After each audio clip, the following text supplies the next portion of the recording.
bowling ball, a kitchen knife, 2 young college students murdered in an apartment near Ohio State University. But what if that 50-year-old version of the story is wrong? When the original autopsy findings were looked at more closely, the injuries did not line up neatly with what investigators thought they knew, which means that the real weapons may have left the apartment with the killer. And then there's the rug. A small, gold-fringed rug was missing from the apartment and later found in the back of a bakery delivery truck parked in an alley. So why take it? These are the strange questions at the heart of the 1970 murders of Mary Petry and Bill Sproat. Hello friends, my name is Marcia, and this is Midwest Murders, where we examine the cases that still haunt America. On the surface, Columbus was a college city. Students walked to class, friends gathered in apartments. Young people were building lives in the ordinary way that young people do. But by 1970, the area around Ohio State was not as quiet as it may have looked from a distance.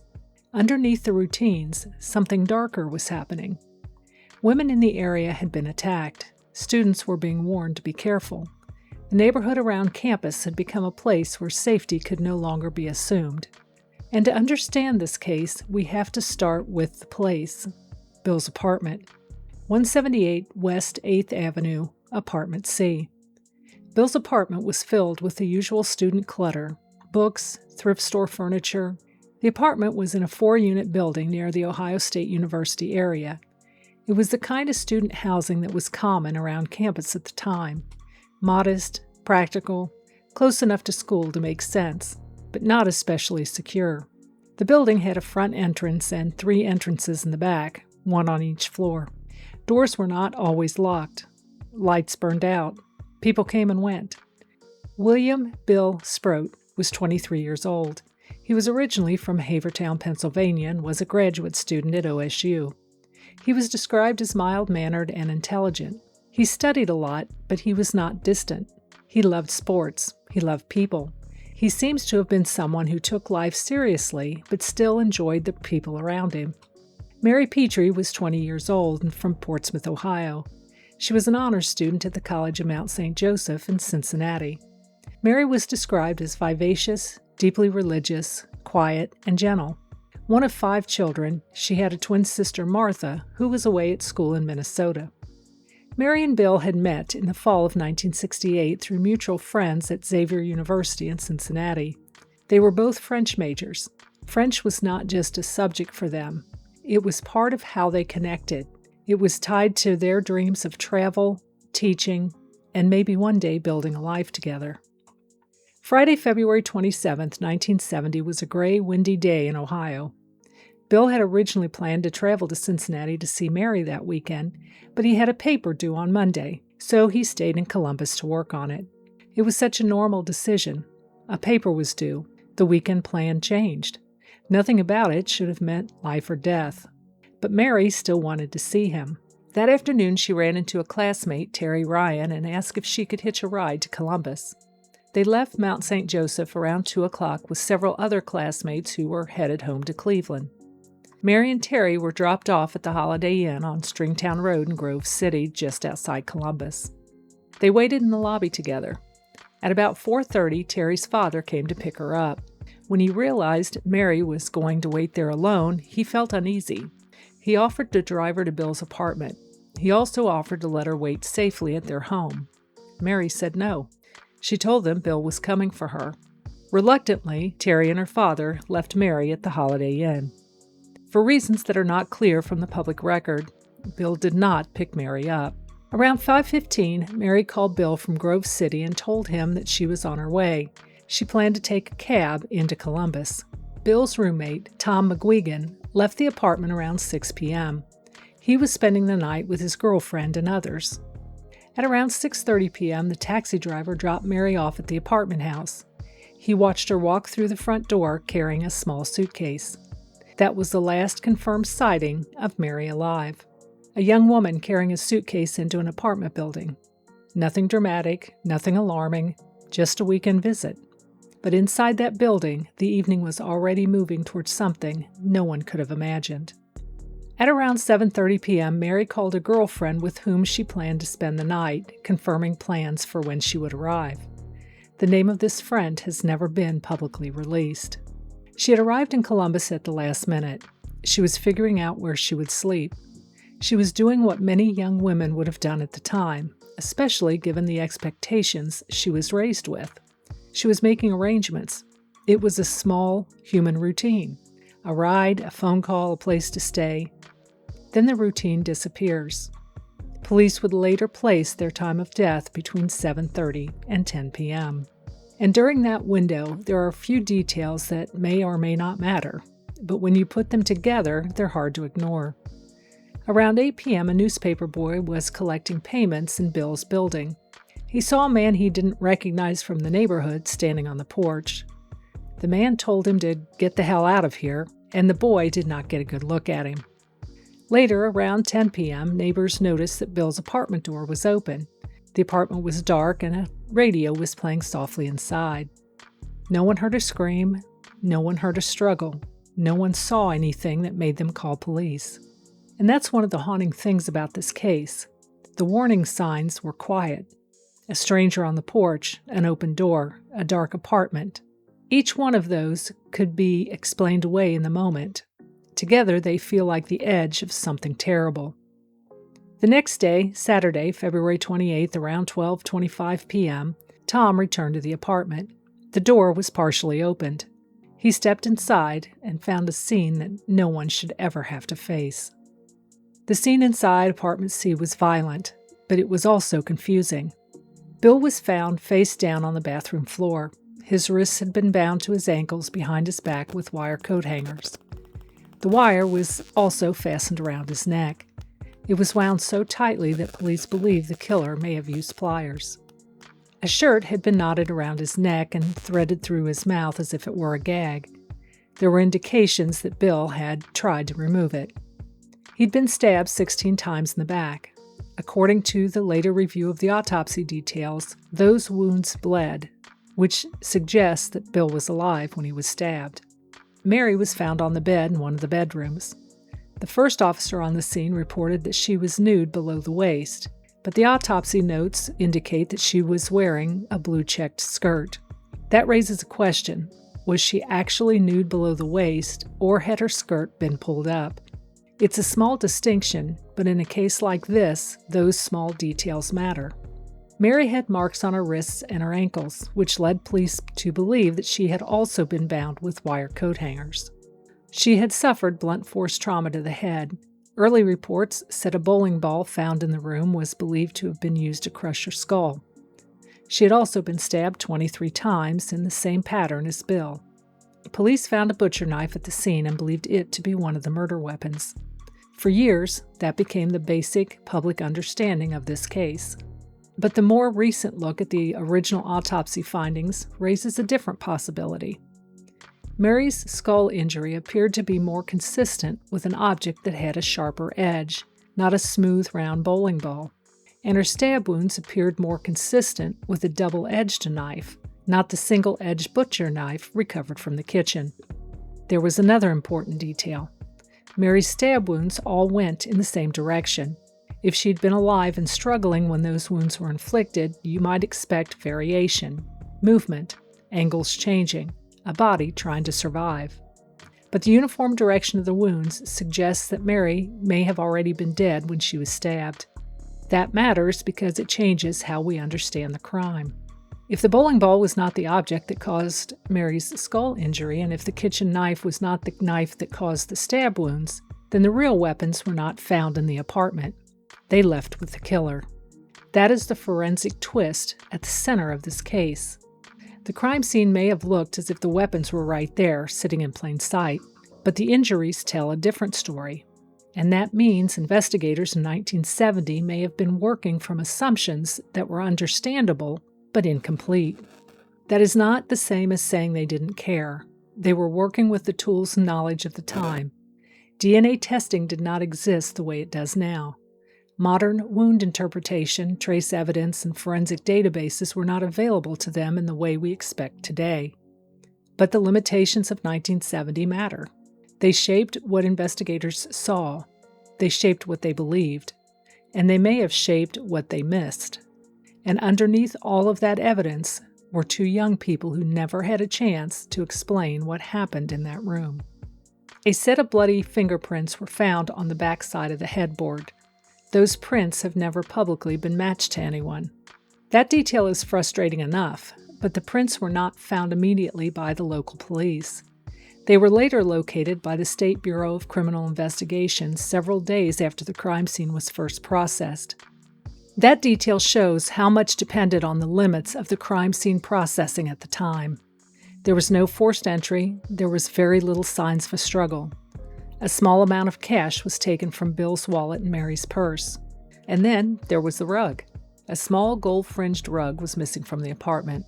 About a week later, it was found tossed in the back of a bakery delivery truck. Police examined it and found nothing of any value. So again, why take it? It's one of those details that makes the scene feel even less settled. The wire hangers also raises a terrible question.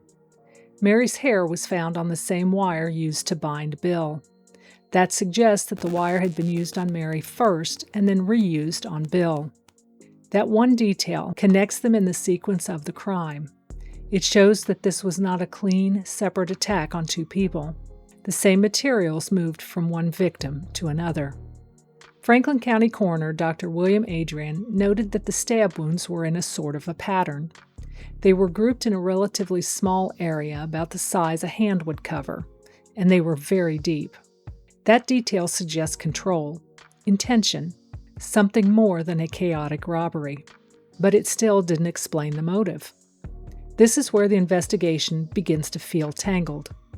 There were clues, there were witness details, there were fingerprints, there was the strange missing rug, there were bindings, injuries, and possible evidence that could mean something, even now. But the pieces never locked together. And then there is the part of the investigation that's the hardest to accept.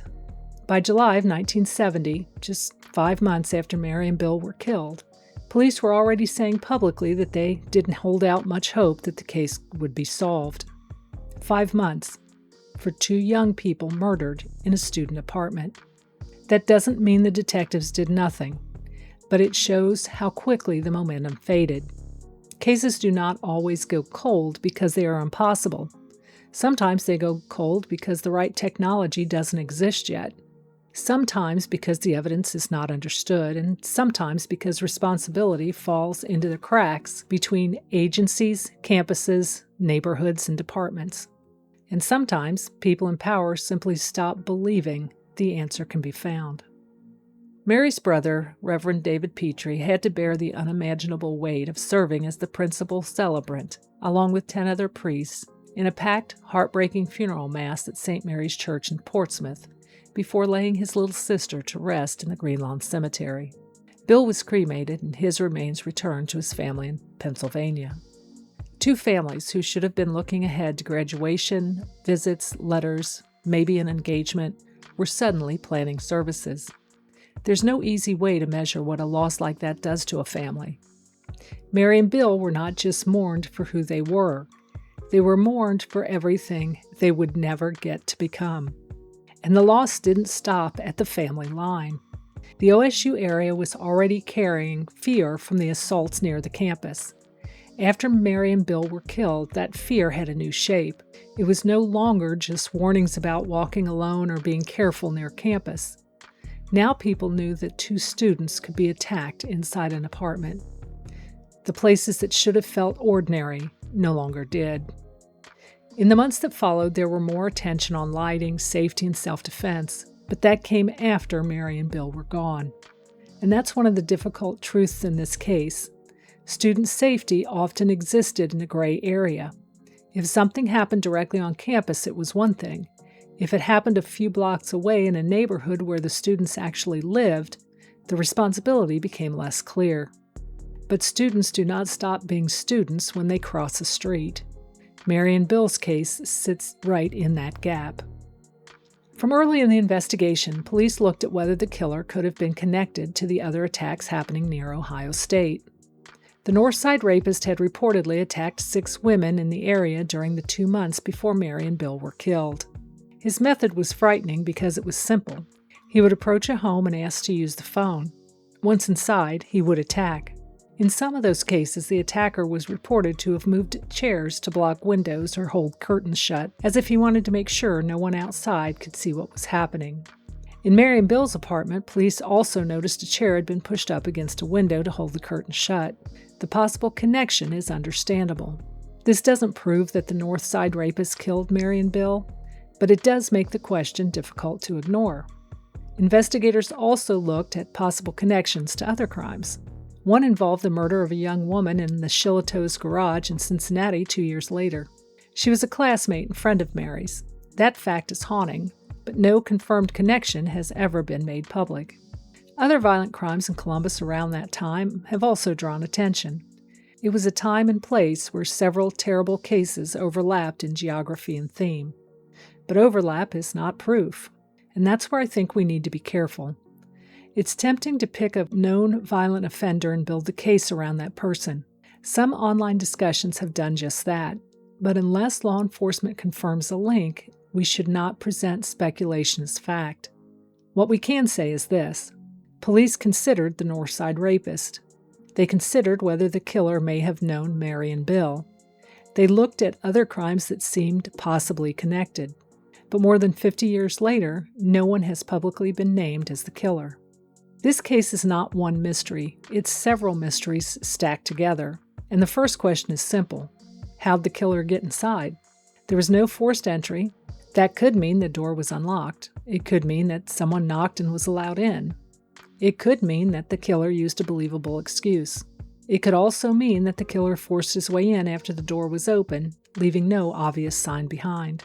No forced entry does not automatically mean Mary or Bill knew the killer. But it does tell us that the entry was quiet enough, ordinary enough, or fast enough that no one noticed. And what about the man on the porch? Was he the killer? What was the actual order of events? Mary's hair was found on the wire used to bind Bill. That suggests that the wire was used on Mary first, but it doesn't tell us whether Bill was there from the beginning, whether he returned during the attack, or whether he was overpowered after Mary had already been restrained. This is one of the most heartbreaking questions in the case because every possible answer is terrible. Either Mary and Bill endured this together, or one of them walked into a nightmare already underway.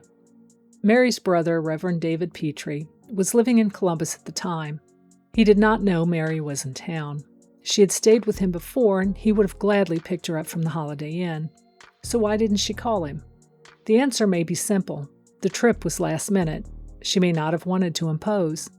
She may have thought she already had everything arranged. Maybe she planned to call him later.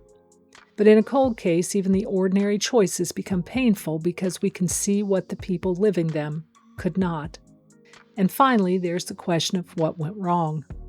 The case had physical evidence. It had fingerprints. It had a timeline. It had witness details. It had a possible connection to a predator already active in the area. And yet, within 5 months, police were already expressing little hope that it would be solved. This is the investigative failure part of the story. Maybe the technology was not ready. Maybe the evidence was not understood. Maybe the case was hurt by the limits of 1970 forensics. Maybe the responsibility for student safety was too easy to shift away from the campus once a crime happened off university property. Whatever the reason, the result is the same. Mary and Bill's families waited, and waited, for more than 50 years. There is, however, a reason to talk about this case now. In 2003, the Columbus Police Department hired a genetic genealogist and sent evidence from the case for advanced DNA testing. That means that this case may not be finished. The answer may not be in an old rumor or an unproven theory. It may be in evidence that was preserved long enough for science to catch up. For the families, that possibility is more than a forensic update. It's hope. When I think about Mary and Bill, I keep coming back to the apartment on West 8th Avenue, not just a crime scene, as a place where normal life was happening before everything changed. Bill was trying to finish a paper. Mary arrived with a little suitcase. Phone calls were made. Plans were being arranged. That's the quiet part of the story, and it matters. Because Mary and Bill are not just names in a cold case file. Mary was a daughter, a sister, a student, and a young woman who wanted to see someone she loved. Bill was a son, a brother, a graduate student, a sports enthusiast, and someone remembered as gentle and intelligent. They were building ordinary lives, and that was taken from them. And the case still leaves us with the same impossible question we started with. If the bowling ball and kitchen knife were not the weapons, then what did the killer bring into the apartment? What did he take out? Was the missing rug part of the answer, or just another strange detail in a case full of them? Was the killer the same predator already moving through the OSU area? Was it someone closer to Mary or Bill? Or has the answer been waiting all along in fingerprints, bindings, DNA evidence, and the careful work of modern testing? I don't know, but I do know this. Mary and Bill deserved more than 5 months of hope. Their families deserved more than decades of silence. And after all these years, this case still deserves to be solved. Time has passed, but the story's not over. Mary and Bill deserve answers, and their families still deserve the truth. If you have any thoughts or theories about this case, I'd love to hear them. And if you know anything about the murder of Mary Petry and William Sproat, please contact the Columbus Police Department. Until next time, stay curious, stay vigilant, and may the truth reveal itself in the shadows.